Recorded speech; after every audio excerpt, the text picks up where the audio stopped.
नमस्कार, आप देख रहे हैं न्यूज 18 अपडेट और मैं हूं आपके साथ विभा उपाध्याय। बुलेटिन की शुरुआत इस वक्त उस खबर के साथ जो एक बार फिर से बाढ़ को लेकर बिगड़ते हालात को बयां कर रही है। खबर दरभंगा के कुशेश्वर स्थान की और तस्वीरें आपके टीवी स्क्रीन पर इस वक्त, जहां पर थाना क्षेत्र में किस तरीके से देखिए हर तरफ जहां तक आपकी नजर जाएगी पानी ही पानी नजर आएगा।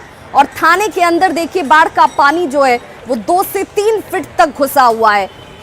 थाना अध्यक्ष के कमरे से लेकर तमाम उन जगहों पर अगर आप नजर दौड़ाएंगे तो आपको पता चलेगा कि किन हालातों में इस वक्त ये चौकी है, जहां पर पुलिस वाले मौजूद रहकर लोगों को सुरक्षा देने का काम कर रहे हैं। कुशेश्वर स्थान की ये तस्वीरें आपके सामने इस वक्त टीवी स्क्रीन पर, और यहां पर कमला बलान के पानी का जलस्तर बढ़ने के बाद थाने के अंदर सिर्फ पानी ही पानी आपको नजर आ रहा होगा।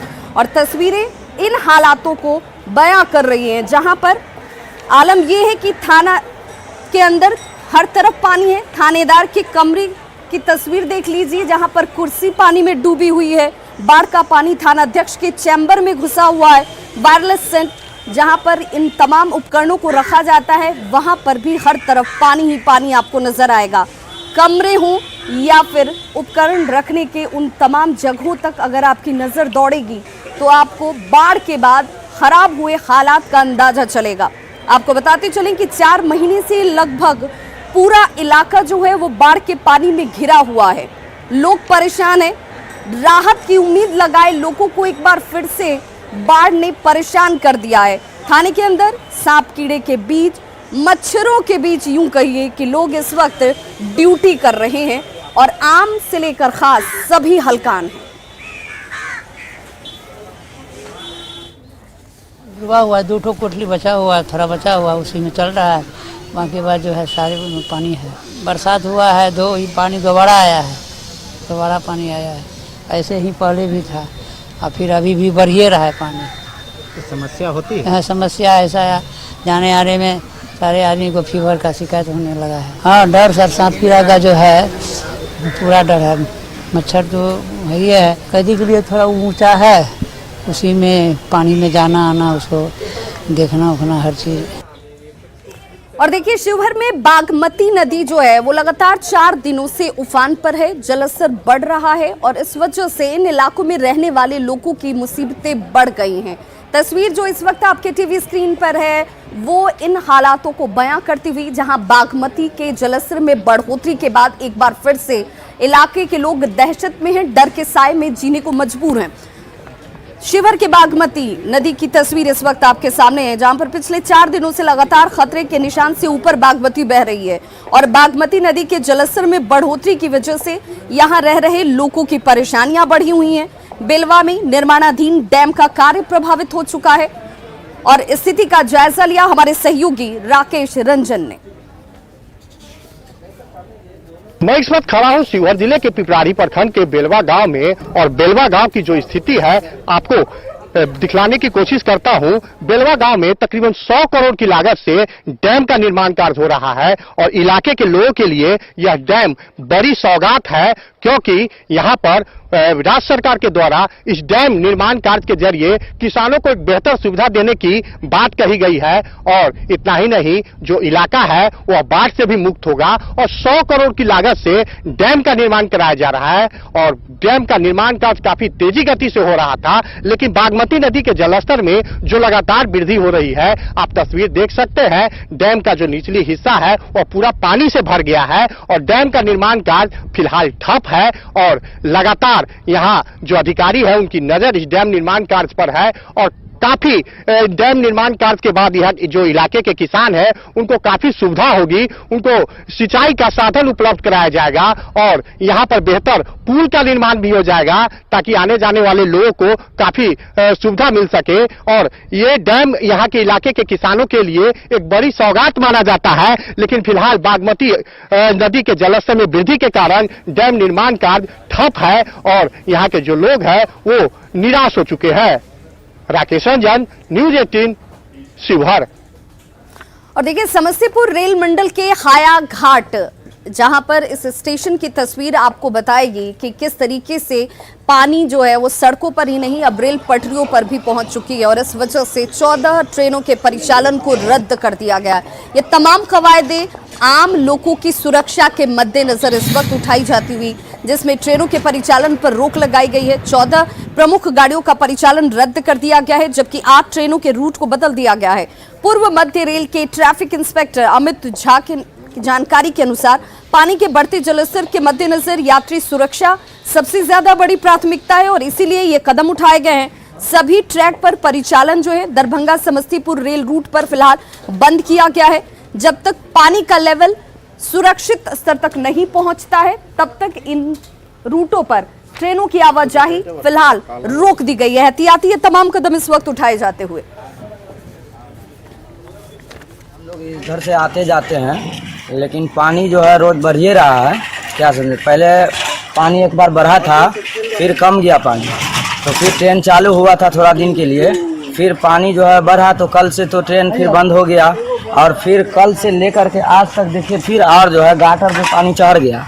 क्या समझे, फिर हम लोगों का आना जाना ट्रेन सब बंद है।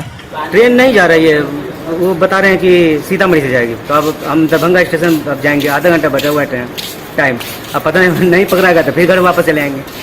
क्या कारण बताया गया जो ट्रेन यहाँ से नहीं जा रही है? ये बाढ़ का जो है नदी उदी जो भर गया है बाढ़ से। गाड़ियों का परिचालन बंद कर दिया गया है क्योंकि आप देख ही रहे हैं कि पानी का दबाव काफ़ी पुल पर है। अभी यह पानी का स्तर घटने के बाद ही फिर से परिचालन सामान्य हो पाएगा। पुल की स्थिति देखने के बाद अभियंत्रण विभाग पर अपना निर्णय लेगा। किस किस ट्रेन की परिचालन बंद कर दी गई? अभी दरभंगा समस्तीपुर के बीच सभी ट्रेनों का परिचालन रद्द कर दिया गया है। अगली खबर बगहा से, जहां पर आश्रय केंद्र बनाए गए थे इस मकसद से ताकि बाढ़ प्रभावित लोगों को ये आश्रय केंद्र जो है आश्रय दे सके, उन्हें राहत दे सके।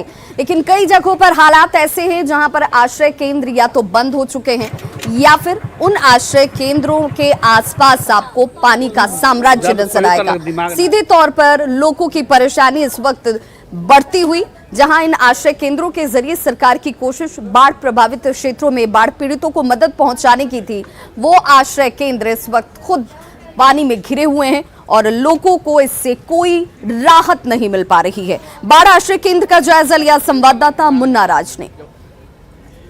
बाढ़ प्रभावित इलाकों में सरकार ने बाढ़ आश्रय केंद्र बनाने का प्रस्ताव रखा था और बाढ़ आश्रय केंद्र बनाकर सरकार ने यह कोशिश की है कि जो जिन इलाकों में बाढ़ आते हैं वहां पे बाढ़ आश्रय केंद्र होगा जिसमें सभी सुविधाएं उपलब्ध होगी। तो हम पहुंचे हैं पिपरासी प्रखंड के सेमरा लबदाया में, जहां 60 लाख रुपए की लागत से बाढ़ आश्रय केंद्र बनाया गया है। लेकिन दुर्भाग्य है कि बाढ़ आश्रय केंद्र खुद पानी से घिरा हुआ है और इसमें ताला बंद है, जिसके कारण इसका लाभ स्थानीय लोगों को नहीं मिल पा रहा है। लोग इसे चालू करने की मांग कर रहे हैं। दूसरी तस्वीर हम दिखाने की कोशिश कर रहे हैं। देखिए, यह पूरा इलाका पानी से अब भी प्रभावित है। इन इलाकों में अभी भी 3 से 4 फीट पानी लगा हुआ है और लोगों के पास कोई चारा नहीं है। लोग तटबंध पर जाकर गुजर बसर कर रहे हैं और यह 60 लाख रुपए की लागत से बना बाढ़ आश्रय केंद्र में ताला लटक रहा है। अब लोग मांग कर रहे हैं कि इसको कैसे चालू किया जाए। हमारे साथ कुछ लोग हैं, उनसे जाने की कोशिश करते हैं। क्या तो का करिए, सर लाभ है नहीं का तो कौन लाभ उठावल जाई? हमने के जब पाबली बानी जा वही खातिर बनल बा, तो हमने के लाभ है नहीं का तो कथी कल जाई? घर में पानी घुस पानी, हाँ हमारा 6-7 दिन हो गए पानी घुसल है। लड़का से आन लेकर रोटे पे बानी जा, कोई आराम नहीं खे, खाए पिए लेके हमने के आराम नहीं खे। पानी से डूबल बा, 4 वर्ष से खराब पानी से आदमी मर जाए कैसे? ताला मारल बा। ओ तो कहाँ रहता है बाढ़ होता तो? कहाँ रहता नहीं, जब 4 महला के रहता जब। सरकार ने 60 लाख रुपए की लागत से सभी सुविधाओं से लैस इस बाढ़ आश्रय केंद्र को बनाया जरूर है, लेकिन स्थानीय स्तर पर थोड़ी सी लापरवाही ने इन बाढ़ पीड़ितों की मुसीबतों को बढ़ा दिया है। अब जरूरत है इस बाढ़ आश्रय केंद्र को तत्काल शुरू करने की, जिसमें बाढ़ पीड़ित पहुंचकर सरकारी सेवाओं का लाभ ले सके। मुन्ना राज, न्यूज़ 18, पिपरासी। और वैशाली के खिरखौआ प्रखंड की अगर बात करें तो यहाँ पर बाया नदी में बाढ़ आने की वजह से यहाँ इन इलाकों में रहने वाले लोगों के खेतों में पानी घुस चुका है, खलिहान डूब चुके हैं, घरों में पानी समा चुका है और लोग जो हैं सरकार से मदद की गुहार लगा रहे हैं। हालांकि सरकार की तरफ से इन क्षेत्रों में सामुदायिक किचन चलाए जा रहे हैं जो लोगों को एक बड़ी राहत इस वक्त जरूर दे रहे हैं, लेकिन लोगों की ये मांग है कि उन्हें सरकारी तौर पर और भी मदद की दरकार है। सरकार की तरफ से इन्हें ये मदद भी मिलनी चाहिए। बाढ़ के पानी है तो मजदूरी उन्हें अपना रख के जो यहाँ पर जीवन गमा रहे हैं। बाल बच्चा का दिक्कत है, सोचने उतने में बढ़ना बिछौना कोई साधन नहीं है, न पढ़ने का साधन कोई है। कितने परिवार है यहाँ? परिवार यहाँ पर जो है 10.5 घर है। यहाँ लोग 20 आदमी हम लोग हैं। अच्छा, गांव में तो बहुत आदमी है, बहुत पूरा दह गया, पूरा गाँव दह गया। कैसे रह रहे हैं आप लोग? रह रहे हैं स्कूल में, रह रहे हैं पन्नी उन्नी अपन टांग के रहे हुए, पन्नी टांगे हैं। खाना पीना हुए कभी बनता है कभी नहीं बनता। तो देखिए, बाढ़ की वजह से सिर्फ ग्रामीण क्षेत्रों में लोग हलकान नहीं है, परेशान नहीं है। बाढ़ के रिहायशी इलाकों की तस्वीरें भी कमोबेश ऐसी ही नजर आती हैं, जहां पर लोगों ने लाखों रुपए की जमीन खरीदी, लाखों रुपए खर्च कर मकान आलीशान बना लिए, लेकिन इन मकानों के आसपास आज पानी का साम्राज्य है। लोग इसे लेकर बेहद परेशान हैं कि उनकी संपत्ति का नुकसान होता हुआ, खेत खलिहान में पानी घुस चुका है, फसलों का नुकसान हुआ है और इसकी भरपाई कैसे होगी, जवाब देने वाला कोई नहीं है। चचरी पुल के सहारे लोग सालों भर इन इलाकों में आवाजाही करने को विवश हैं। स्थिति का जायजा लिया संवाददाता अनिरुद्ध ने। नगर परिषद और पंचायत का इस सीमा पे बसा हुआ एरिया है। ना तो पंचायत इसका विकास कर पाता है और न नगर परिषद कर पाता, और सब पानी यहाँ पे हमारे यहाँ डाल देता है। और यहाँ डंप करने का ये मोहल्ला जो है नाचक, डंप करने का एक एरिया हो गया है। पूरे एरिया का पानी यहाँ डंप कर दो और कोई मास्टर प्लान नहीं है। सड़क जो है काफ़ी नीचा हो गया है। एक ही मात्र विकास का काम हुआ है कि ग्रामीण कार्य विभाग एक सड़क ही बना दिया है, बस। इसके अलावा कोई काम यहाँ नहीं हुआ। हम लोग चचरी पुल के सहारे आते जाते हैं, देखा जाए तो हम लोग का जिंदगी मरण का सवाल है और देख के रहे हैं कि क्या स्थिति में हम लोग जी रहे हैं। यहाँ पे न पानी का निकास है, न हम लोग को पीने का भी पानी की स्थिति खराब है। टोटल पानी खराब हो गया है। हाँ, हमेशा पानी लगा रहता है। हाँ, हमेशा रहता है। बैसाख में भी पानी जो नगर पालिका का पानी गिरता है वो भी पानी आकर बैसाख जेठ में भी इसमें पानी भर जाता है। और मुंगेर स्थित देश के 52 शक्तिपीठों में से एक चंडिका स्थान, जहां पर इस वक्त बाढ़ का पानी एक बार फिर से प्रवेश कर चुका है और एहतियाती मंदिर के द्वार को बंद कर दिया गया है। लोगों के प्रवेश पर रोक लगा दी गई है। आपको बताते चलें कि एक महीने में ये दूसरी बार ऐसे हालात हुए हैं जहां पर गर्भगृह तक पानी आ जाने की वजह से मंदिर में लोगों के और श्रद्धालुओं के प्रवेश पर फिलहाल रोक लगाई गई है। जिले में पुनः बाढ़ ने अपना दस्तक दिया है। हालांकि अभी पानी जो है खतरे के निशान से नीचे है, लेकिन वह कई इलाकों में घुस चुका है। मैं इस वक्त मौजूद हूँ देश के 52 शक्तिपीठों में से एक चंडिका स्थान। ये स्थान काफ़ी महत्व है। ये यहाँ पे कई जगहों से लोग आते हैं, इसलिए इसकी महत्वता काफ़ी बढ़ जाती है। ऐतिहासिक महत्व है। इसको लेके आप देख सकते हैं कि जो चंडिका स्थान है, चंडिका स्थान में जहाँ माँ का स्थान है, माँ के स्थान में पुनः पानी जो है वो घुस गया है, जिसके वजह से आम लोगों के लिए अभी वो गर्भगृह जिसको कहते हैं उसे बंद किया गया है। आप देख सकते हैं यहाँ जो पानी है लगभग 2 फीट के लगभग यहाँ पे अभी पानी है। दोबारा पानी आया है, लगभग 2 फीट पानी अभी तक आ चुकी है और फिर आगे बढ़ने की संभावना है। तो अभी क्या आम लोगों के लिए बंद किया गया है? अभी आम लोगों के लिए सिर्फ दर्शन के लिए कहाँ से मंदिर परिसर को खोला गया है। हाँ। गर्भगृह अभी बंद है। का पूरा पानी ले हुआ था। यहाँ की परंपरा है कि माता के आँख के स्पर्श करने के बाद जो है माँ पुनः चली गई। ये हजारों साल से ये परंपरा ये चलते आ रहा है। लेकिन माँ लौट गई थी, पुनः आ गई। ये है जो ये सावन माह का जो ये पानी आ गया था, इसमें फिर भादो माह का है। और अब ये जो अभी जो नया जो पानी आया है 30 तारीख की रात में ही पानी आया है ये। और बड़ी खबर इस वक्त बेतिया से आ रही है, जहां पर भ्रष्ट अधिकारियों पर सरकार की तरफ से कार्रवाई तेज होती हुई, जिसमें डीएसपी तनवीर अहमद के ऊपर आय से अधिक संपत्ति अर्जित करने के मामले में कार्रवाई की शुरुआत कर दी गई है।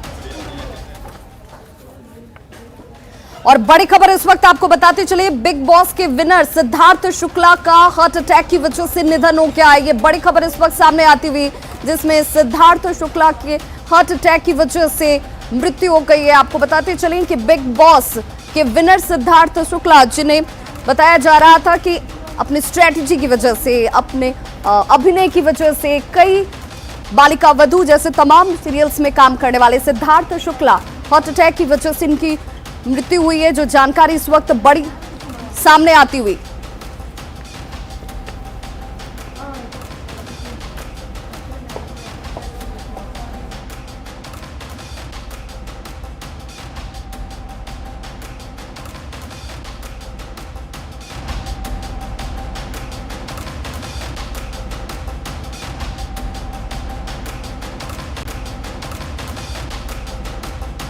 मृत्यु से जुड़ी हुई खबर आती हुई।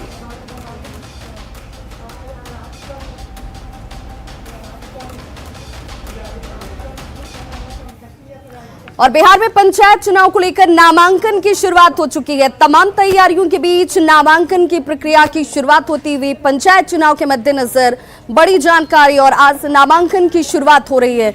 आपको बताते चलें कि प्रतिनिधियों की तैयारी के बीच प्रचार सामग्री बनाने वाले लोग भी अब सक्रिय हो चुके हैं।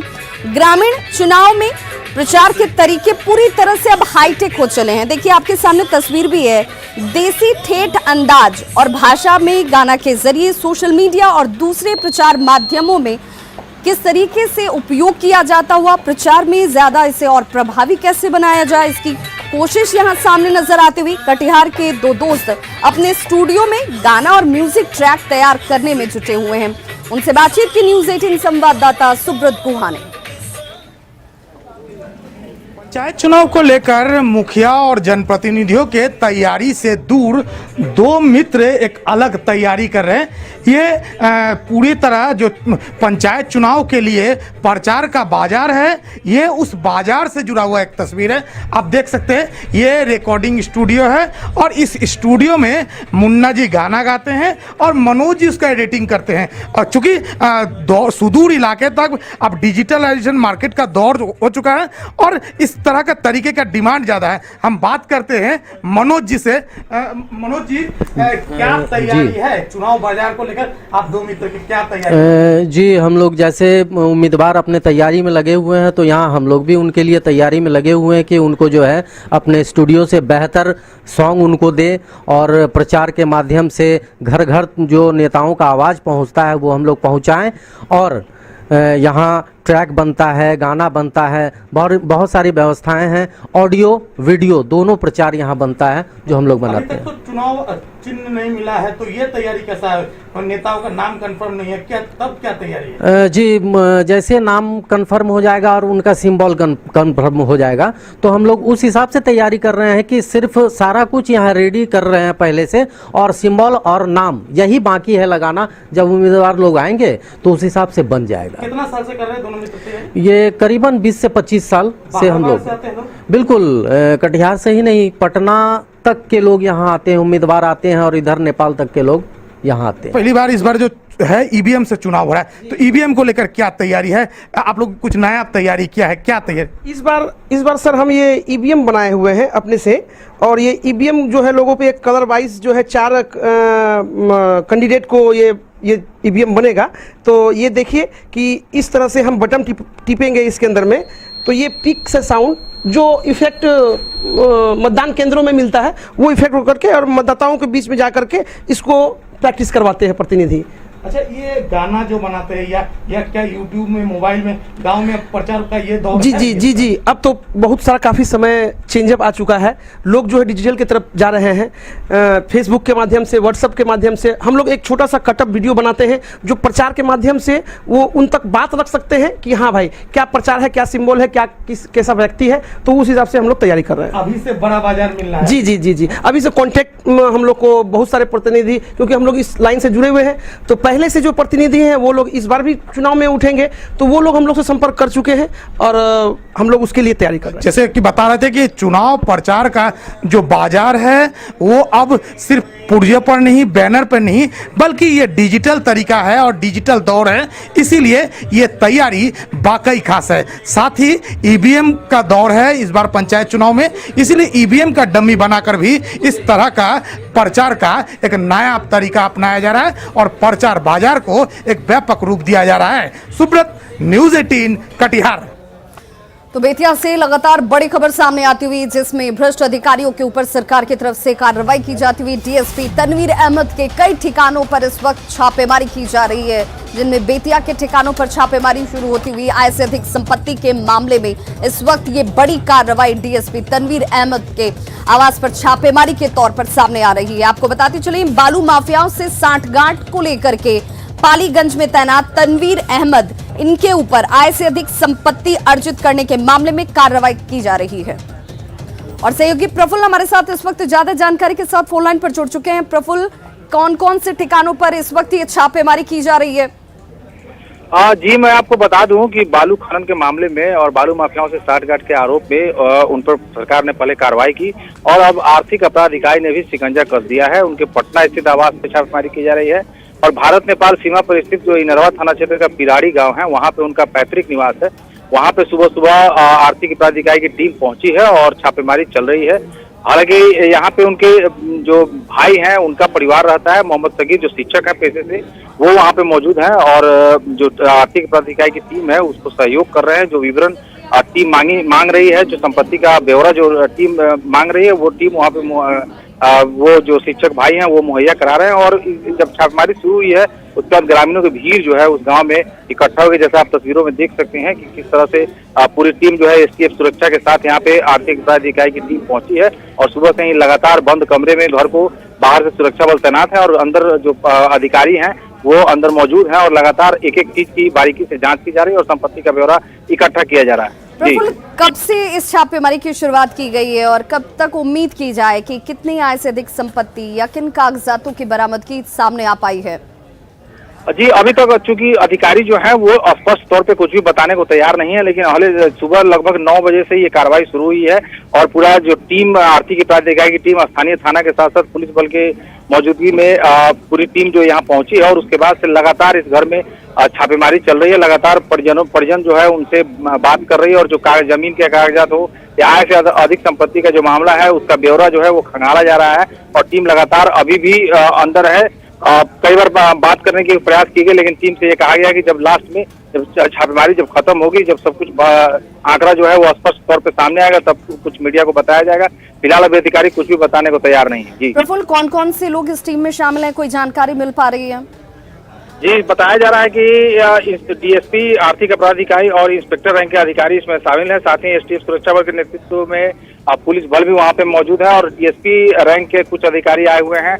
इंस्पेक्टर रैंक के कुछ अधिकारी हैं जो लगातार इनके घर में तनवीर अहमद जो डीएसपी हैं उनके पैतृक आवास पे छापेमारी चल रही है और लोगों में भी जब से छापेमारी शुरू हुई है ग्रामीण इलाकों में उस गांव के जो लोग हैं वो भी उसमें चर्चाओं का बाजार गर्म हो गया और जो लोगों की भीड़ जो है वो काफी इकट्ठा हो। लेकिन ये बात अंदर से ये सामने आई है कि जो उनके शिक्षक भाई है वो टीम को सपोर्ट कर रहे हैं और सहयोग कर रहे हैं। जो भी आंकड़ा और जो भी ब्यौरा जो टीम मांग रही है उसे उपलब्ध कराया जा रहा है। तो बहुत शुक्रिया प्रफुल्ल इस तमाम जानकारी के लिए। तो देखिए, पटना और बेतिया इन दोनों ही जगहों पर इस वक्त आय से अधिक संपत्ति के मामले को लेकर के कार्रवाई की जाती हुई और आपको ये भी बताते चलें कि बालू माफियाओं से सांठगांठ का गंभीर आरोप इनके ऊपर, जिसके बाद आर्थिक अपराध इकाई की तरफ से ये बड़ी कार्रवाई इस वक्त की जा रही है।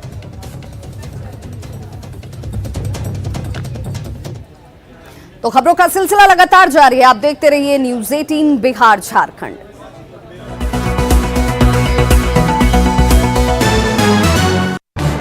इस न्यूज़